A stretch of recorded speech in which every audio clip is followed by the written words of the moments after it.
Oremos.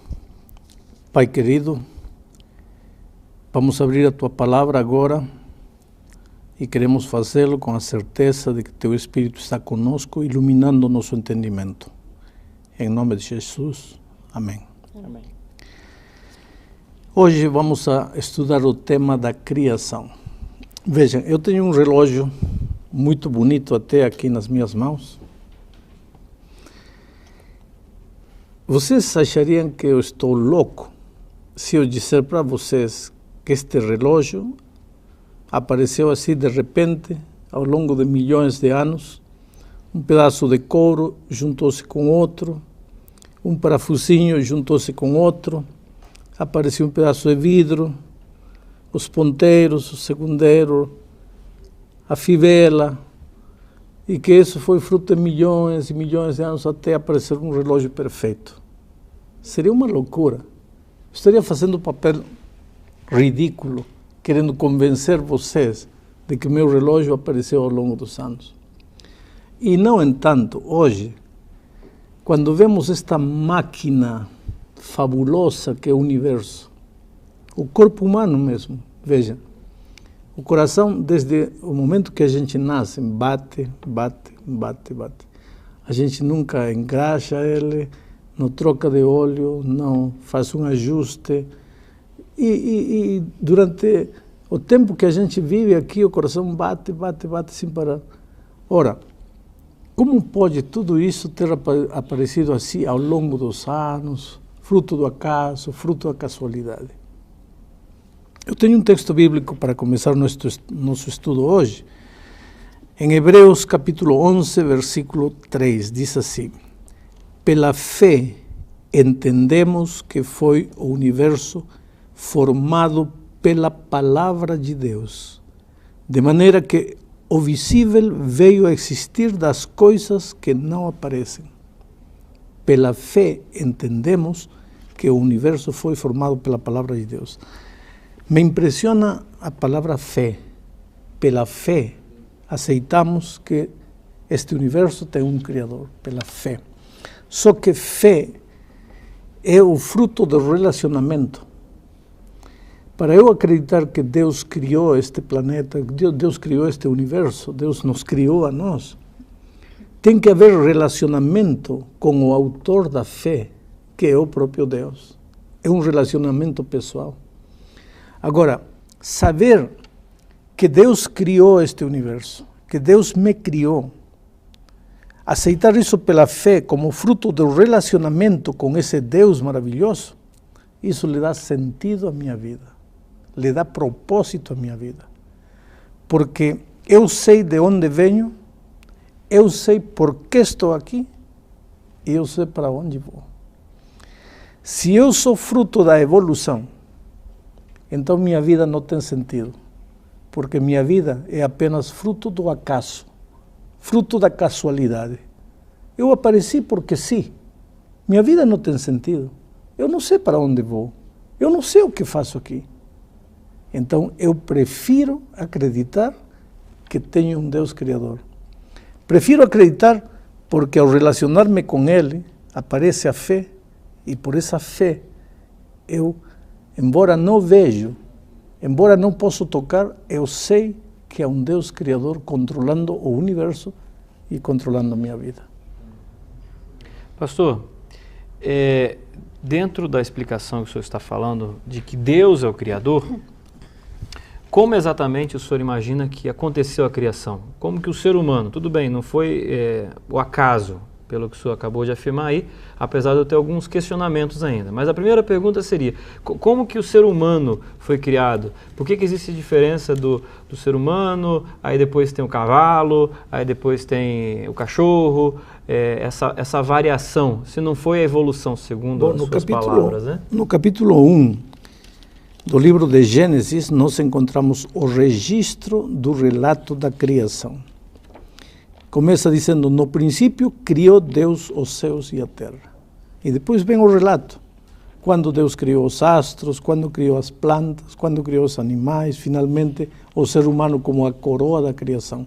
E quanto tempo faz isso? O senhor tem nos seus cálculos aí, vamos colocar tempo agora, né? Biblicamente, Da criação a hoje, temos um pouquinho mais de 6.000 anos. Mas aí é complicado, né, pastor? Porque a geologia consegue olhar para uma rocha e, através dos cálculos, eles dizem que a rocha tem milhões de anos. Aí a Bíblia coloca que o ser humano tem 6.000 anos na Terra. Como é que a gente agora vai conciliar, se é que existe como conciliar essas duas formas de pensar? Tem duas maneiras de explicar essa aparente contradição. A primeira é o fato do texto, diz assim: no princípio criou Deus os céus e a terra. A terra, porém, estava sem forma e vazia. A matéria já existia, como existe Vênus, como existe Júpiter, como existe Marte. Nesses planetas não há vida, mas a matéria já está. Pode ser que a Terra tenha sido assim, um planeta sem vida. Terra desordenada e vazia, matéria morta. Deus apareceu e na semana da criação começou a estabelecer a vida de acordo com o registro bíblico. Essa seria uma explicação. A outra explicação é muito simples. O método que determina que uma rocha tem milhões e milhões de anos é o famoso método chamado carbono 14. Mas cientificamente está provado que o método carbono 14 tem capacidade para dar um relatório exato da idade de uma matéria, talvez por milhares de anos, não mais do que isso. Milhões, aí tem grandes possibilidades de erro. Seja de uma maneira, seja de outra maneira, uma coisa eu sei. A Bíblia afirma contundentemente que Deus criou os céus e a terra. Pastor, agora uma dúvida. O senhor deu o exemplo do relógio, eu achei o exemplo bem interessante. O senhor falou que é estranho a gente imaginar que um relógio tenha aparecido em milhões e milhões de anos, né? Cada parte se juntando. Agora, eu acho esse um extremo, talvez. Agora, por outro lado, também não é um extremo a gente afirmar que o mundo todo, essa complexidade toda, foi criada em 7 dias? Quer dizer, num dia surgiu toda a vegetação, com toda a sua complexidade, e um dia foram criados todos os animais. É o que fala Gênesis, né? Então, é difícil da gente aceitar isso, sinceramente. É difícil de aceitar para quem não tem fé. Por isso o texto de Hebreus diz, pela fé entendemos. Agora, se você não tem fé, você não tem capacidade de entender. Como você pode entender um milagre como Jesus encontrou um paralítico, disse, levanta-te, toma teu leito e anda. Vamos chamar aos maiores médicos do mundo. Me expliquem como um paralítico durante 38 anos não podia mexer os pés. E num segundo andou. Ninguém pode explicar, porque milagres não se explicam, milagres se aceitam. A semana da criação é um milagre. O texto diz, pela fé entendemos que pela palavra de Deus. Deus diz, seja luz, a luz apareceu. Aparecem as plantas apareceram. É um milagre. Porque, como um homem, se você quer entender racionalmente, um homem, para ser um homem adulto, tem que ter sido uma célula pequena, tem que ter ficado no ventre a mais 9 meses, tem que ter nascido, tem que ter sido um neném. Adão apareceu adulto. É um milagre, não tem explicação. Por isso, Paulo, escrevendo aos Hebreus, diz, pela fé entendemos. E é por isso que nosso primeiro estudo desta série foi o tema da Bíblia. Porque se nós não aceitamos a Bíblia como a palavra de Deus, não vamos entender mais nada nem aceitar mais nada. É ou não é a Bíblia a palavra de Deus? Se é a palavra autorizada de Deus, é fácil acreditar tudo aquilo que a palavra de Deus diz. Pastor, eu não vou nem para um extremo nem para o outro. Eu não vou ser nem criacionista e nem evolucionista. Vamos tentar juntar as duas coisas.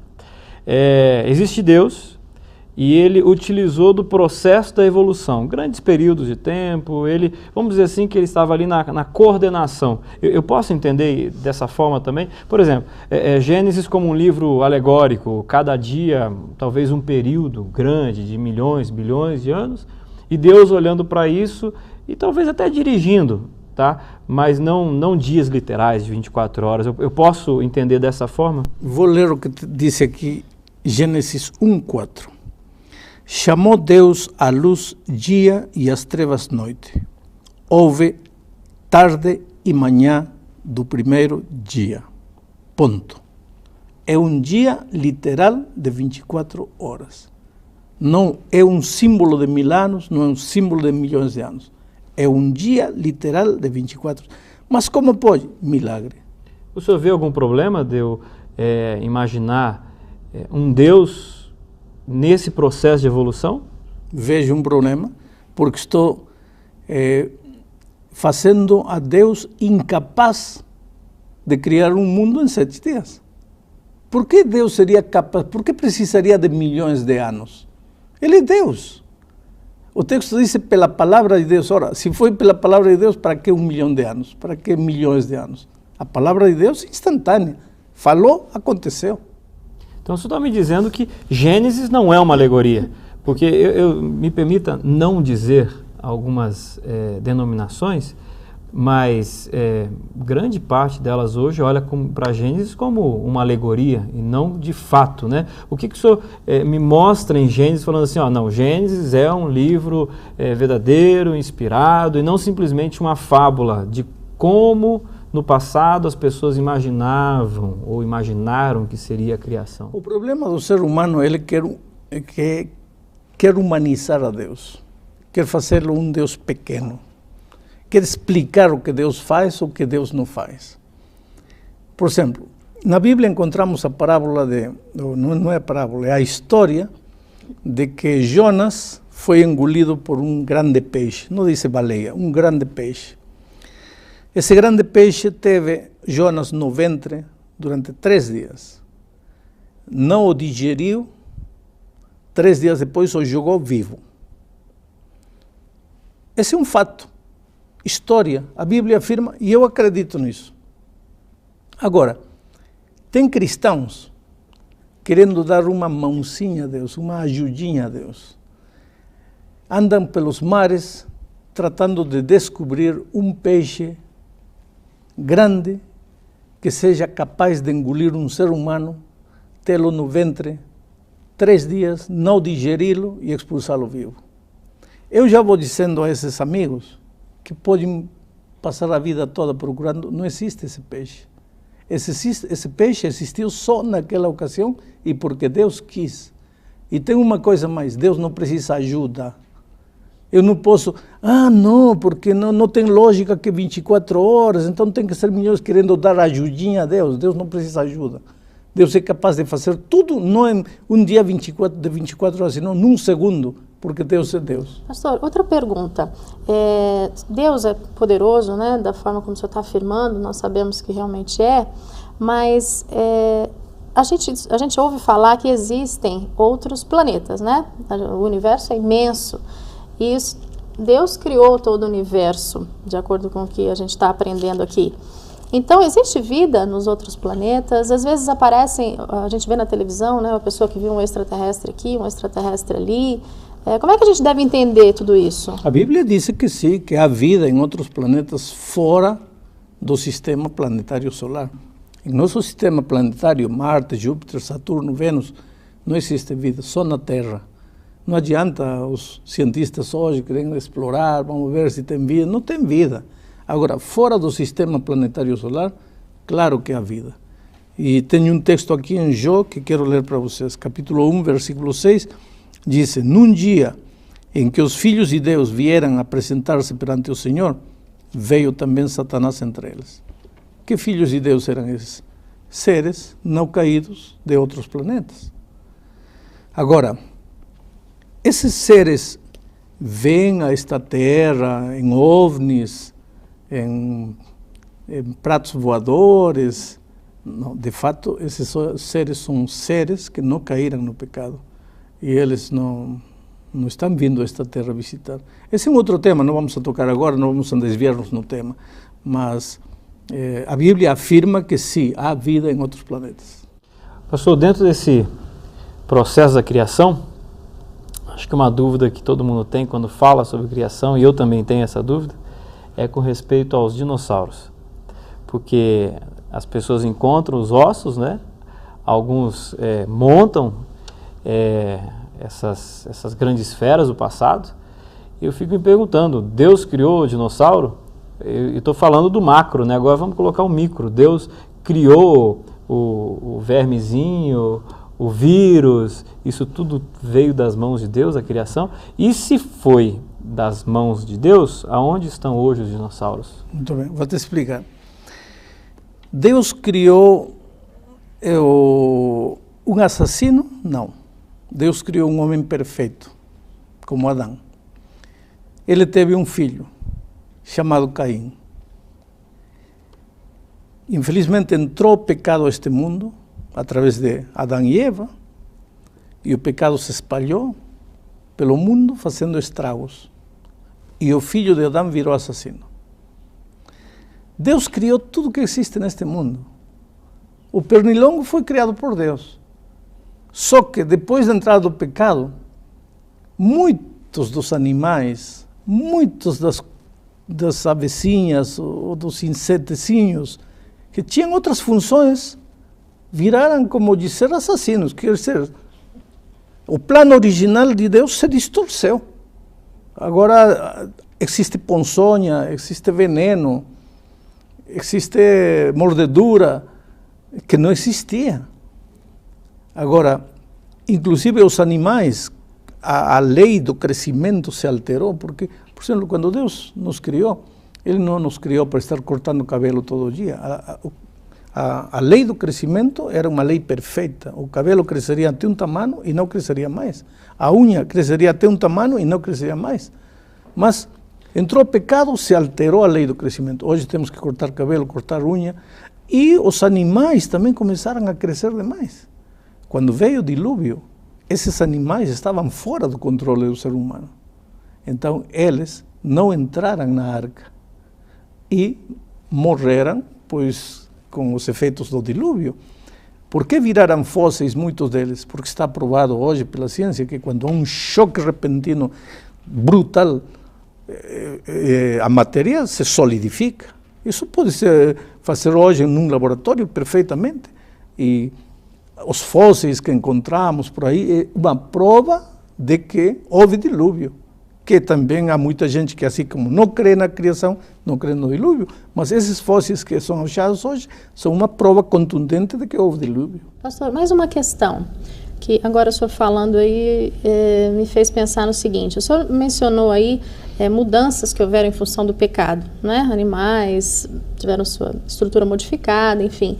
E com relação ao ser humano, como é que foi? Porque se a criação foi 7 dias literais, Deus fez um casal inicialmente, né? Adão e Eva, quer dizer, a raça humana partiu deles. Então, os seus filhos tiveram que casar entre si. Hoje, se isso acontecer, sim, vai dar uma aberração, né? Mas naquele tempo... Só que eram seres perfeitos. Seres perfeitos. Por que hoje daria uma aberração? Justamente pela degeneração da raça humana. Naquele tempo, os seres humanos eram perfeitos. Inclusive, quando o pecado entrou, eram quase perfeitos. Cada vez se tornaram menos perfeitos, menos perfeitos. No coração de Adão não havia lugar para ódio, orgulho, essas coisas, até ele aceitar voluntariamente isso. Hoje nós somos remédio, caricatura do que era Adão e Eva, mas estamos chegando ao fim deste estudo e eu gostaria de dizer aos amigos que estão nos assistindo aí, de repente você em algum momento se pergunta: o que estou fazendo nesta vida? Nada dá certo, está tudo errado, sofrimento, falta de emprego, miséria, solidão, traição. O que estou fazendo nesta vida? Eu te digo uma coisa, espera aí. Se você voltar os olhos para Deus, vai ver que você é fruto do amor de Deus. Sabe por que está vivo você? Porque Deus te ama. Porque Deus permitiu que você viesse este mundo. E se Deus permitiu que você viesse este mundo, é porque Ele tem um plano maravilhoso para a tua vida. E talvez você diga: mas pastor, qual plano? Olha a minha vida, qual plano?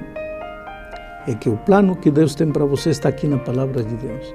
E a única maneira de você ser feliz é descobrir qual é o plano que Deus tem para você e seguir esse plano.